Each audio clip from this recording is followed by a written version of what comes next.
चलिए, तो last class में मैंने क्या बताया कि देयर आर मेनी मतलब कि components of immune system, acquired immune system.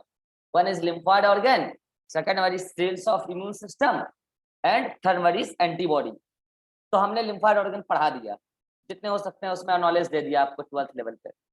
Now अब हमें पढ़ना तो क्या चाहिए, cells of immune system. But मैं सेल्स ऑफ इम्यून सिस्टम अभी पढ़ाऊंगा, उससे पहले मैं एक छोटा सा टॉपिक आपको पढ़ाने वाला है, क्योंकि ये आगे पूरी इम्यूनिटी में काम आएगा, बार बार काम आएगा।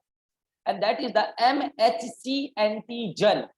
अगर मैं पूरा बोलूं तो MHC antigen major histocompatible complex, major histocompatible complex, ये पूरा नाम है MSC का, लेकिन आगे एंटीजन जरूर लगाना, एंटीजन।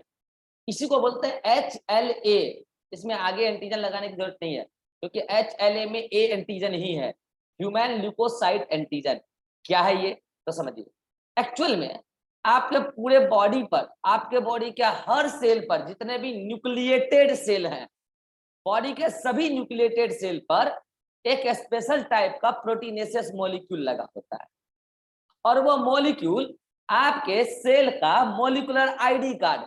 जैसे सपोज दैट कि अगर मैं बोलूं कि आप भारत के हो, तो आपके पास क्या पहचान है, आज के डेट में क्या पहचान है, सबका आधार कार्ड है। अगर आपके पास आधार कार्ड है तो इसका मतलब आप भारत के हो।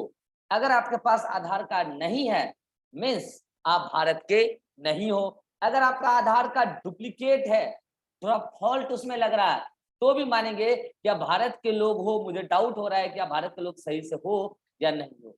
तो हमारे जो इंडिया की जो डिफेंस सिस्टम है, जो वो आपको, आप पे डाउट करेगी और आपको टारगेट बना लेगी, आप उसके लिए टारगेटेड सेल हो जाओगे। तो आपके बॉडी का डिफेंस सिस्टम आपके उस सेल्स को रिकॉग्नाइज करता है जिसके पास MSC एबनॉर्मल है या एबनॉर्मल नहीं है। तो पहले मैं MSC का एक ओवरव्यू देता हूं। क्या है ये MSC? कुछ नहीं है, प्रोटीन मॉलिक्यूल है, सेल के सरफेस पे लगा होता है, प्रोटीन मॉलिक्यूल है। और जैसा कि मैंने आपको बोला कि बॉडी के हर सेल पर ये लगा होता है। तो ये देखो कि मैं कोई सेल बना रहा हूं, ये एक सेल है, ठीक है। अब आपको पता है कि सेल के अंदर न्यूक्लियस होता है, न्यूक्लियस के अंदर क्रोमोजोम होता है, ठीक है। तो ये है क्रोमोजोम। और पता है आपको, तो पता ही है कि ह्यूमन के अंदर टोटल कितना क्रोमोजोम होता है, 46। ये ना 6th नंबर वाला जोड़ा है, 6th नंबर क्रोमोजोम है, ठीक है। अब आपको पता है कि क्रोमोजोम पर ऐसे DNA होता है, और DNA पर कई सारे जीन लोकेटेड होते हैं, सब आपको मैं पढ़ा चुका हूं ऑलरेडी। तो इसी में से ये जो क्रोमोजोम है, क्रोमोजोम का जो शॉर्ट आर्म है, देखो एक्चुअल में डायग्राम को थोड़ा और नीचे लेके जा रहा हूं मैं। This is long arm and this is short arm, ये छोटा वाला है, ठीक है।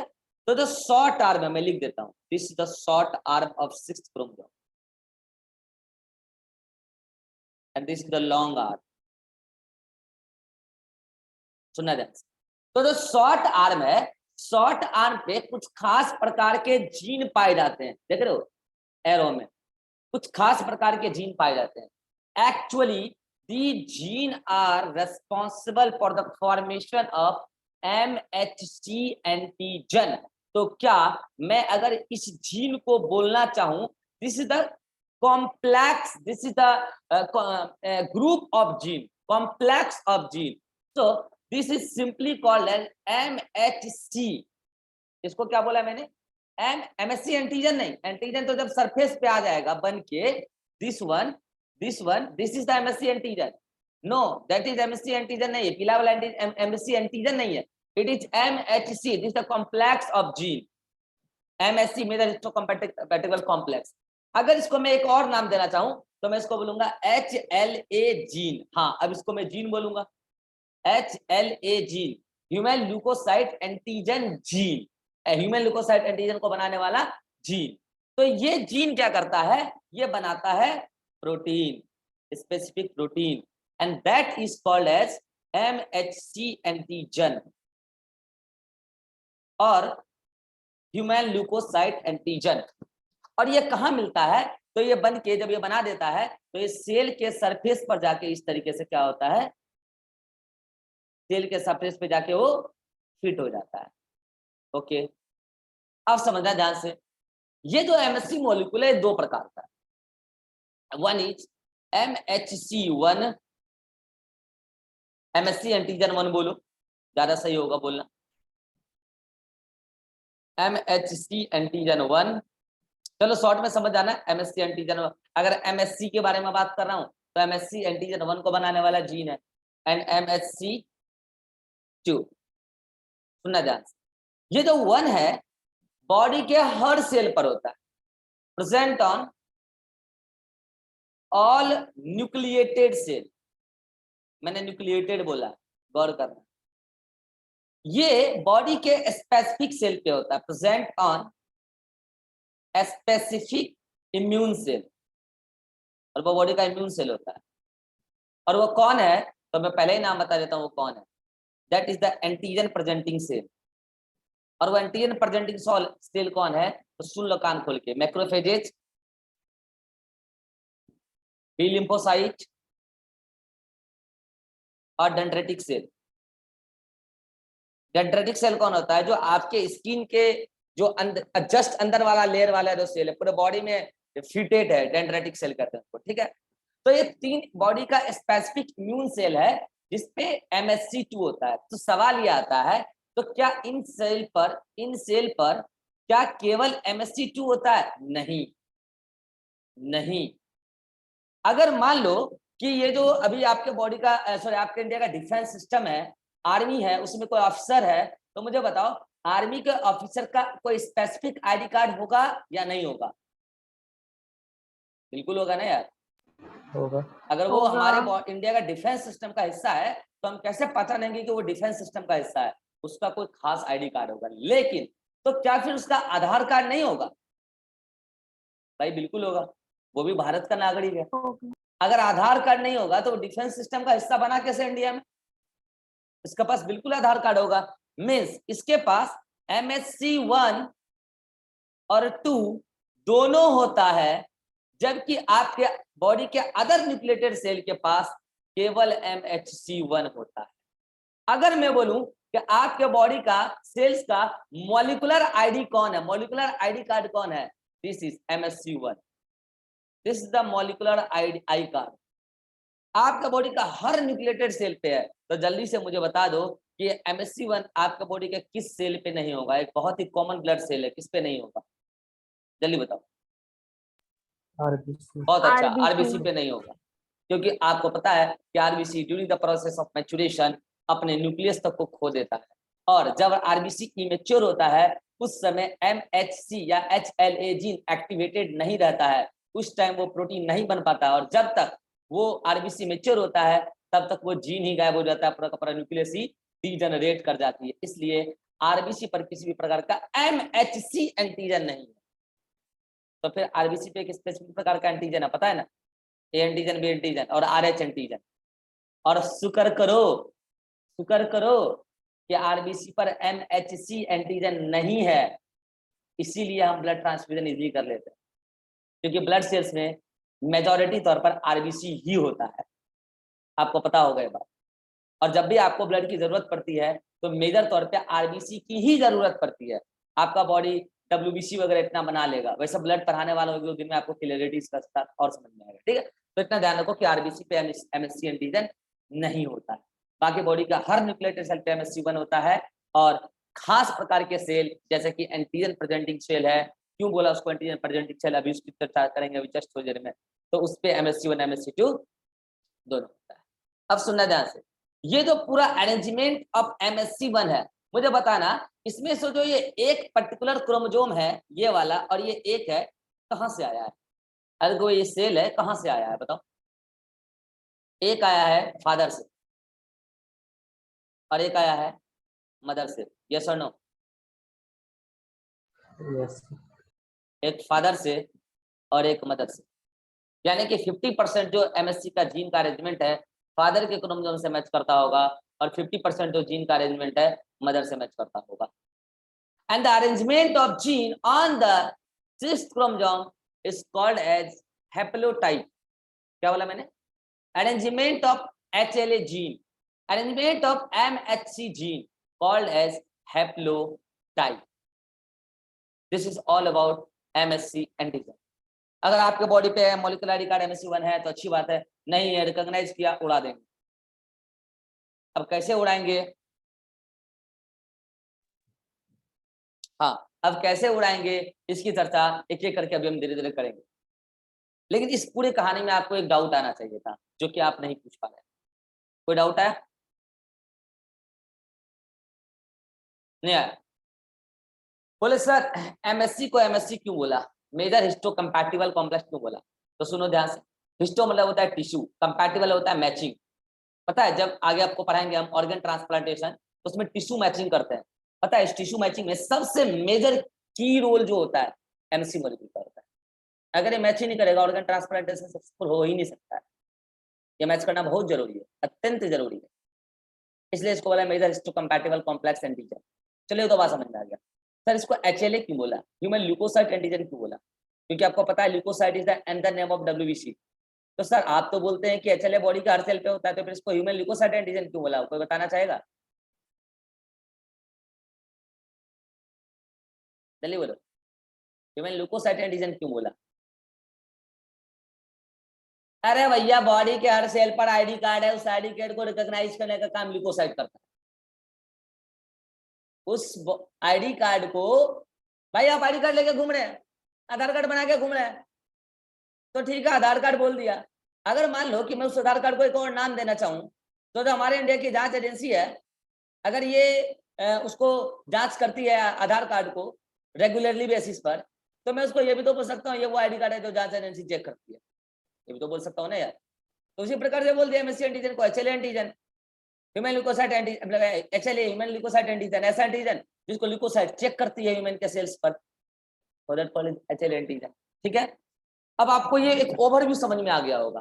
तो अब मैं जब भी MSc1 MSc2 बोलूंगा तो आपको ये पता होना चाहिए। चलिए अब आप याद कीजिए कि आपको मैंने बोला था कि इस MSc1 के साथ ल्यूकोसाइट का WBC का कौन सा सेल आता है इंटरैक्ट करने के लिए, और उसका कौन सा रिसेप्टर बाइंड करता है, किसको याद है?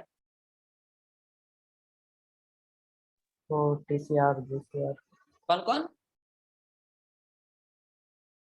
टक्कर PCR और BCR। नहीं, वो तो एंटीजन के साथ रिकॉग्निशन करता है। CD4 और CD8। तो MSc के साथ CD 48, 4 अरे भैया 4 4 CD8 मल्टीप्लाई करके तो देख लो CD8, और इसके साथ CD4। तो मुझे बताओ ये CD4 किस पे प्रेजेंट होगा, कौन से सेल पे, टी हेल्पर या किलर? और CD8 किलर ये होगा टी किलर पे और ये टी हेल्पर पे, कल ट्रिक बताया। हेल्पर। ठीक है, तो टी किलर का CD8 और टी हेल्पर का CD4 रिकॉग्नाइज करेगा MSc2।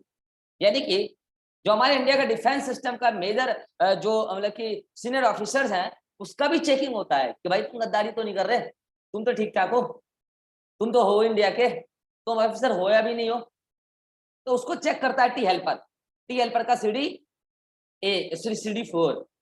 और बॉडी के नॉर्मल जितने भी सेल्स हैं सभी को चेक करता है, इवन CD8 इनको भी चेक करता है, एंटीन प्रेजेंटिंग सेल का भी MSc1 को चेक करता है। हाँ भाई अपना आईडी कार्ड दिखाओ MSc1, ठीक है तुम एजेंसी का हिस्सा हो, इंडिया का हिस्सा हो या नहीं हो, पहले ये तो दिखा दो। और बाकी बॉडी का हर सेल को जाके चेक करता है टी किलर, और अगर नॉर्मल MSc1 नहीं मिला किल कर देगा, कैसे किल करेगा? सेम स्टाइल जैसे NK सेल करता था। तो क्या मैं ये भी बोल सकता हूँ कि इस MSc1 को रिकॉग्नाइज करने का एक और सेल है आपके बॉडी में, NK सेल। हेलो याद करो, NK सेल जैसे NK सेल किल करती थी ठीक उसी प्रकार से टी किलर भी किल करती है। दोनों का नाम में लगा नेचुरल किलर, और यहाँ लगा है टी मतलब टी लिम्फोसाइट से आया है, के मतलब किलर ही है, दोनों किलर सेल है, किल करती है। और इन दोनों में से कोई फेगोसिटिक सेल नहीं है, डायरेक्ट किल करती है परफोरिन सक्रिट करके, छेदी राम। तो आप बोलेंगे सर फिर NK सेल और टी किलर सेल में क्या अंतर है, बोलो कोई अंतर है? और अगर अंतर नहीं है तो दो अलग अलग नाम क्यों रखा? क्या लगता है कोई अंतर है NK सेल और टी किलर में? सोच समझ के दिमाग लगाओ, नेचुरल किलर सेल और टी किलर में कोई अंतर है? चलो मुझे इतना बता दो, कौन इनेट का पार्ट है कौन एक्वायर्ड का पार्ट है, इतना तो बता ही सकते हो यार। NK सेल इननेट का पार्ट। NK सेल इनेट का पार्ट है, और टी किलर अब लिम्फोसाइट में घुस चुके हैं तो एक्वायर्ड का पार्ट है। चलो मुझे बताइए इन दोनों में कौन स्पेसिफिक होगा, कौन नॉन स्पेसिफिक रेस्पॉन्स शो कर रहा होगा? पीके स्पेसिफिक रिस्पांस। बस यही अंतर है कि ये जो किल करता है ना, इसको नहीं पता सामने वाला कौन है, इसको नहीं पता सामने वाला कौन है। आईडी कार्ड नहीं है, आईडी कार्ड खराब है, धुधु धुधु करके उड़ा देगा। ये नॉन स्पेसिफिक है, इसको नहीं पता पैथोजन वो कौन है, बिल्कुल नहीं पता है। जबकि टी किलर को एकदम अच्छे से पता है कि वो कौन है, क्योंकि इसके पास CD8 रिसेप्टर है, ये इसी से सेंस करता है। और पर्टिकुलर पैथोजन के लिए पर्टिकुलर टी किलर बनाया जाता है। ये एनके सेल, आज जो एनके सेल साल्मोनेला टाइफाई को मारा है, कल वही एनके सेल दूसरे अदर टाइप के बैक्टीरिया को भी मार, वही कोरोना को भी मार सकता है। लेकिन यहाँ कोरोना को मारने के लिए अलग टी किलर सेल आपके बॉडी में बनता है, साल्मोनेला टाइफाइडियम बैक्टीरिया को अलग बनता है, क्लोस्ट्रीडियम टिटेनी को मारने के लिए अलग टी किलर सेल बनता है। हाईली स्पेसिफिक सेल है और हाईली स्पेसिफिक मैनर में रिस्पॉन्स देता है। बाकी मारने का तरीका दोनों का स्टाइल सेम तरीके से मारता है। चलो this is all about MSc molecule. अब आपके चैप्टर में आगे जब भी MSc वर्ड आएगा तो आपको कहीं कोई दिक्कत आने वाला नहीं है। अब मैं आपको बताता हूँ इम्यून सिस्टम के सेल्स के बारे में, लेकिन अभी मैंने MSc पहले क्यों पढ़ा दिया, आपको दिक्कत ना हो, चाहो तो स्क्रीनशॉट ले लो। अब आपके नोट्स में MSc के बारे में कंटेंट कहाँ कहाँ दिया हुआ है देखो, मैं अभी बता रहा हूँ और आपको ढूंढ ढूंढ के पढ़ लेना है। आ जाओ, सबसे पहले मैं बता रहा हूँ कहाँ पे आपको मिलेगा MSc का कंटेंट। एक तो यहाँ आ जाओ, एक तो यहाँ मिलेगा, ये देखो, ये पूरा पार्ट MSc का है, ये पढ़ लेना, चाहो तो स्क्रीनशॉट ले लो, ये पूरा पार्ट MSc का है, ये पढ़ लेना। उसके बाद बता रहा हूँ कहाँ मिलेगा, और ऑर्गन ट्रांसप्लांटेशन में भी कुछ कंटेंट है, मैंने एक साथ बता, ये देखो MSc मिल गया। अच्छा एक बात तो मैं बताना ही भूल गया, ये जो MSc अभी मैंने बताया एंटीजन लिखा है, ये आपके बॉडी का एंटीजन है या बाहर का एंटीजन है? बॉडी का। तो सेल्फ है नॉन सेल्फ? सेल। तो अगर नॉर्मली हमारे सेल पे प्रेजेंट तो इसके खिलाफ में रिस्पॉन्स आएगा, इसके फेवर में आएगा? इसके फेवर में आएगा। तो वही तो फेवर में तो आएगा, वही तो बता रहा हूँ कि टी किलर और इनके सेल को अगर मॉलिक्यूलर आईडी कार्ड दिखा दिया, हाँ मेरे पास है आईडी कार्ड, MSc1 है मेरे पास, तो इसका फेवर में रिस्पॉन्स मतलब इसको नहीं मारेंगे, छोड़ देंगे। और अगर आईडी कार्ड नहीं दिखा पाए तो इसको किल कर देंगे। तो समझ रहे हो, दिस इज सेल्फ एंटीजन। ठीक है, तो ये वाला कंटेंट भी यहाँ पे आप पूरा पढ़ लेना, लेकिन मैंने सारे बातों को एक जगह लिख दिया है। कहाँ गया ये रहा MSc एंटीजन, ठीक है जी। तो ये पूरा कंटेंट भी आप एक बार पढ़ लेना। तो this is all about MSc। अब मैं आपको बताने वाला हूँ क्या, cells of the immune system. इसको आप एक बार पूरा पढ़ लो, जो भी मैंने नोट्स में बताया वो भी, देन सेपरेट मीटिंग में हम बताते हैं सेल्स ऑफ इम्यून सिस्टम। यहाँ तक कोई दिक्कत है Atiq? No sir. Ribha, Srishti? No sir. No ठीक है, सर। यहाँ तक पढ़ लो।